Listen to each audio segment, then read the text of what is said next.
बिस्मिल्लाहिर्रहमानिर्रहीम। अस्सलाम वालेकुम। डोनाल्ड ट्रंप ने ऐलान किया कि ईरान और इजराइल के दरमियान सीज फायर हो गई है। दोनों मेरे पास आए हैं और अमन चाहते हैं और अब से कुछ घंटे के बाद ये मुकम्मल सीज फायर हो जाएगा।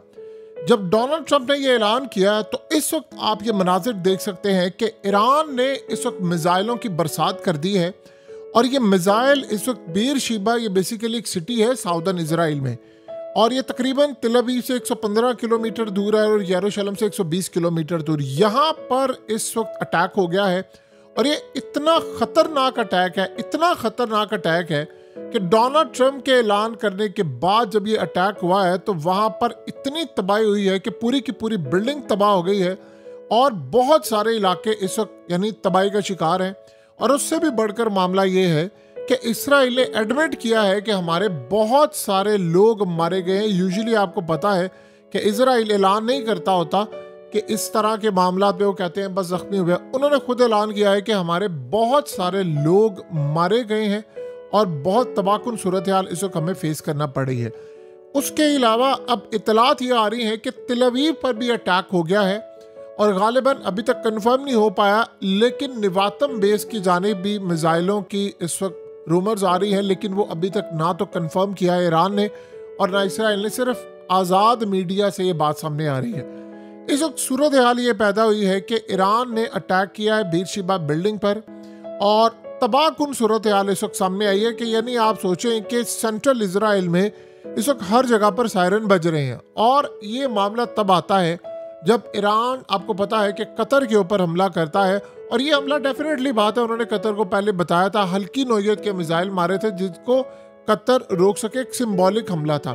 इसके अलावा ये मामला इस वक्त सामने नहीं आ रहा था। अब सिनेरियो यहाँ पर ये हुआ है कि डोनाल्ड ट्रंप ने कहा है कि जी मैंने जंग बंद करवा दी है और जो डोनाल्ड ट्रंप कहता है दुनिया में वही होता है और देखो मैंने जो कहा एग्जैक्टली वही काम हुआ है। ये दोनों की जंग बंदी हो गई है। उसके बाद इतलात ये आई कि इराक के ऊपर यानी जो अमरीकी अड्डा था उसके ऊपर भी अटैक हुआ। ये वो अटैक है जब डोनाल्ड ट्रंप ने ऐलान किया है। उसके बाद इतलात ये आई कि तेहरान के ऊपर भी अटैक हुआ है और वो इजराइल ने किया। अब ये जो सारी कहानी सामने आई है कि ईरान को उन्होंने कह दिया है कि आप जंग बंदी करें और इसराइल को कहा है जंग बंदी करें।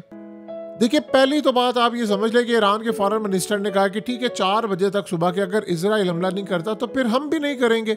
लेकिन मसला ये हुआ कि इसराइल ने भी हमला किया और आप सोचें ये बहुत बड़ा ट्रैप है ईरान के लिए। आप ये बात ज़रा बिल्कुल दिल से समझें कि इस वक्त हालात क्या चल रहे हैं। देखिए, इसराइल की तारीख ये बताती है कि सीज फायर जब भी एग्रीमेंट हुआ इसराइल के क़याम से लेकर आज तक 962 दफ़ा इसराइल ने उसकी खिलाफ वर्जी की है। आप गजा वाले मामले में देख लें क्या खिलाफ वर्जियाँ हुई हैं, उन्होंने जंगबंदी नहीं की। आप बाकी मामलात में देख लें, इन्होंने नहीं की। ये असल में बहुत बड़ा है एक ट्रैप। आप ये चीज़ देखें कि ऑफिशियली अभी तक अनाउंसमेंट नहीं हुई प्रॉपरली और बाद में हो सकता है हो जाए, लेकिन जो सूरत हाल सामने आई है कि अगर ये जंगबंदी होती है तो आप 2 चीज़ों को समझे। ये है ईरान के लिए बहुत बड़ा ट्रैप। इसराइल को जब भी लगता है कि वो बैकफुट पर गया है, उस पर बहुत बड़ा तबाहकुन हमला हो सकता है, उस पर तबाही हो सकती है, उसके मिसाइल और डिफेंस सिस्टम इस वक्त काम नहीं कर पा रहे, बहुत सारी चीज़ें नहीं काम कर पा रही, तो वो कहीं ना कहीं अमेरिका को पुश करता है कि मुझे जंगबंदी चाहिए। आपको पता है कि कल जब ये हमला हुआ था ख़ास तौर पर जो डोनाल्ड ट्रंप ने किया है, उसके बाद अमेरिका ने कहा भी हम हमला नहीं चाहते और उसके बाद इसराइल ने भी पैगाम दिया ईरान को कि हम हमला नहीं चाहते। वो डोनाल्ड ट्रंप पर जोर डाल रहे हैं कि आप फिलहाल इस जंग को रोकें, क्योंकि इस दौरान एक तो वो सारे का सारा असला इकट्ठा करना चाहते हैं और दूसरा वो चाहते हैं कि उनके जो डिफेंस सिस्टम में इस वक्त खराबियाँ आ गई उनको दूर करें और उनको कुछ टाइम चाहिए ताकि उसके बाद वो रिजीम चेंज की तरफ आ सके। और दूसरा, ये जो ट्रैप है ये इतना बुरा है कि ईरान इस ट्रैप में अगर आता है तो देखिए इस वक्त 2 मामला तो हुए बड़े अजीबोगरीब। कतर पर अटैक के बाद सारा अरब, पूरा मिडल ईस्ट इस वक्त ईरान के खिलाफ है और वो सारे यकजा होकर, क्योंकि इस सूरत हाल के अंदर वो कहते हैं कि जी हमारा मुल्क है, हम अमेरिका को अड्डे दें, किसी को भी दें, आप कौन होते हैं बात करने वाले। कतर पर जो हमला हुआ है उसके बाद इजराइल ये चाहता है कि हमें मौका मिले, हम दोबारा थोड़ी सी तैयारी के बाद आएँ और रजीम चेंज करें और डिफरेंट तरीके से हमला करें। ये बात आप अच्छी तरह समझ लें। और इस सूरत हाल में वो चाह रहे हैं कि आयतुल्ला को डायरेक्टली हिट करना। देखिए, डोनाल्ड ट्रंप ने कहा था कि कोई हमला नहीं होगा, 2 घंटे बाद इजराइल ने हमला कर दिया था, ये पहला हमला था। फिर डोनाल्ड ट्रंप ने कहा था कि जी अभी न्यूक्लियर फैसिलिटीज़ पर 2 हफ्ते मुझे चाहिए बातचीत के लिए, और ठीक 8 घंटे के बाद उन्होंने हमला कर दिया था। और अब उन्होंने कहा सीज फायर है। तो ये बात आप ज़हन में रखिएगा कि किसी भी वक्त ये अटैक दोबारा करेंगे और ईरान को ट्रैप करेंगे ताकि ईरान रुके और उसके बाद वो अटैक हो और बहुत सारी सूरत हाल हो। इवन के ईरान ने अब अटैक कर दिया है, और इस अटैक के बाद भी अगर ये सीज फायर या जो भी सूरत हाल होती है, देखिए 2 चीज़ें आप समझ लें कि ईरान को जाहिर सी बात है पूरी तरह सबसे ज़्यादा इस वक्त ट्रैप भी किया जा रहा है, वो फंसा भी हुआ है। उसकी रीज़न ये है कि जितनी बड़ी ताकतें हैं वो सब इस वक्त इजराइल और अमेरिका के साथ खड़ी हैं, चाहे बहुत सारी मुस्लिम कंट्रीज़ क्यों ना हो। तो ईरान जितनी अपनी कैपेसिटी हो सकता है उतनी वो लड़ाई कर रहा है, लेकिन इस वक्त सूरत हाल ये है कि उनके खिलाफ आखिरी हद तक अड्डे दिए गए हैं, मामला दिए गए हैं, चीज़ें दी गई हैं। अब ईरान ने जो कतर पर हमला किया है उसमें भी जाहिर सी बात है, वो कहते हैं कि कतर के अड्डे इस्तेमाल हुए हम पर हमले के लिए, बहुत सारी चीज़ें हुई हैं, हत्ता कि कतर उनका दोस्त था, और उसके बावजूद उन्होंने कहा सारे का सारा मामला भी होता हुआ नजर आ रहा है। और रही बात डोनाल्ड ट्रंप की, तो डोनाल्ड ट्रंप ने कहा है कि ठीक है अगर सीज फायर नहीं होती तो वो ईरान के ऊपर एक और अटैक करने के लिए जा रहा है। अब ये जो अटैक हुआ है, अब देखना ये कि इसके बाद सीज फायर होता है या ये ट्रंप के ऐलान के बाद सिर्फ एक पहले से मामला था, क्योंकि इसराइल ने इस वक्त एडमिट किया है कि किसी खाली बिल्डिंग पर हमला नहीं हुआ और तेल अवीव पर भी मिसाइल आ रहे हैं, या ईरान इस बात को समझ चुका है कि हम पर इस वक्त ट्रैप करने के जो मामला था वो सामने आए। देखिए ईरान के न्यूक्लियर साइंटिस्ट मारे गए, उनकी न्यूक्लियर फैसिलिटीज़ तबाह हुई हैं, उनका नुकसान बहुत ज़्यादा हुआ, उनके चीफ्स मारे गए हैं। अभी तक जाहिर सी बात है उन्होंने जितना वो हमला कर सकते किया, लेकिन अभी तक वो बदला नहीं लिया, और ये दोबारा अटैक करेंगे क्योंकि इन्होंने रिजीम चेंज ऑपरेशन करना ही करना है। इन्होंने आयतुल्लाह को किसी सूरत नहीं छोड़ना।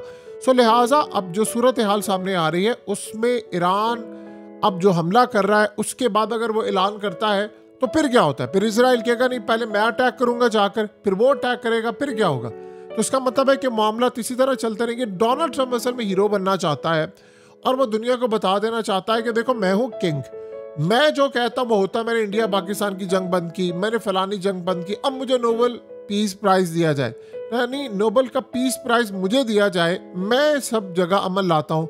उसने कहा कि दुनिया को मैं मुबारकबाद देता हूँ, कतर को भी देता हूँ कि जंगबंदी हो गई है। अब ये सारे का सारा उसने जो सिनेरियो बिछाया है, उसके बाद आप देख लें कि ईरान की जानिब से अटैक हो गया है, और इस वक्त मिसाइल इत्तलात अब ये है कि मिसाइल आ रहे हैं तेल अवीव। अब आप सोचें कि खाली ये बात कहना, और बहुत सारे मीडिया तक ये मामला रखा गया है कि आपने जो रिपोर्टिंग करनी है उसमें ये बताना है कि दुनिया में अमन आ गया है। इजराइल वाले ये कहेंगे इजराइल जीत गया है, ईरान वाले ये कहेंगे ईरान जीत गया है। लेकिन एक बात आप ज़हन में रखें, जिन्होंने जिस इजराइल ने ये सारे का सारा काम किया है, क्या वो सिर्फ यहाँ तक महदूद रहना था उन्होंने कि जी उन्होंने न्यूक्लियर साइंटिस्ट मारे और ये सब कुछ किया और उसके बाद वो चुप करके बैठे रहेंगे?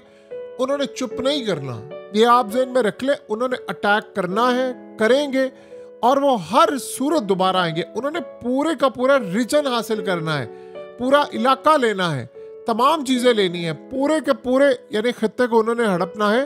तो वो यहाँ पर चुप नहीं बैठने वाले। लिहाजा ये ट्रैप है ईरान के लिए, चाहे एक दिन के लिए हो चाहे ना हो, लेकिन उन्होंने किसी सूरत ईरान को नहीं छोड़ना। सो अब तैयारियां जो इस वक्त हो रही हैं इजराइल की जानिब से, वो दोबारा उन्होंने अटैक करना है। और आप देखेंगे कि इस वक्त वो असल में पॉसिबिलिटी है कि वो आयतुल्लाह को फाइंड आउट करने की कोशिश करें कि वो कहाँ पर है, ताकि हम अटैक करें। और एक बात आप ज़हन में रख लें, डोनाल्ड ट्रंप जो ऐलान करता है उसके पीछे कहानी कुछ और है। यानी अमेरिका को जिस बुरी तरह इजराइल ने आज इस्तेमाल किया, वो तारीख में कभी भी नहीं इस तरह इस्तेमाल किया।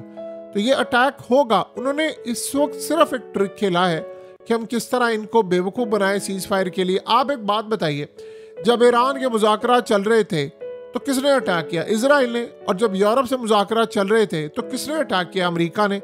तो क्या उस वक्त डोनाल्ड ट्रंप ने नहीं कहा था कि 14 दिनों का टाइम लूंगा फिर मैं अटैक करूंगा? सारे मीडिया पर खबर चला दी, खुद डोनाल्ड ट्रंप ने कह दिया कि 2 हफ्ते बाद देखेंगे। उसने 8 घंटे भी नहीं निकाले। तो इस बात की क्या गारंटी है कि लेट से वो 2 दिन 4 दिन वो इस दौरान आयतुल्लाह को फाइंड आउट करें? उनका मेन टारगेट वो बंदा है। इसराइल ने चुप नहीं बैठना, ना वो ईरान को इस सारी सूरत हाल में आज़ादी देना चाहते हैं। देखिए रशिया ने कहा है कि ये न्यूक्लियर ताकत दोबारा बनेंगे, हर सूरत होंगे, इनके पास कैपेसिटी है। उन्होंने अपना जो एटमी प्रोग्राम है वो बचाया है, सिर्फ अपर साइड के ऊपर हमला हुआ है। तो इस सारी सूरत हाल में अगर आप गौर से देखें तो रशिया जाहिर सी बात है इनको लगता है रशिया फिर मदद करेगा, डिफेंस सिस्टम देगा, ईरान को बचाने की आखिरी हद तक कोशिश करेगा, जिस तरह ईरान के फॉरेन मिनिस्टर को पुतिन ने बुलाया और सारी सूरत हाल हुई है। बहरहाल इस वक्त जो मामला है वो जंग रुकती है नहीं रुकती ये तो आने वाला वक्त बताएगा, लेकिन ये परमानेंट कभी नहीं रुकेगी। और अभी तक की सूरत हाल ये है कि मिसाइलों की बरसात हो रही है। नेक्स्ट क्या होता है, क्या मामला होता है, ये तो अब आने वाला वक्त बताएगा, लेकिन हालात ठीक नजर नहीं आ रहे।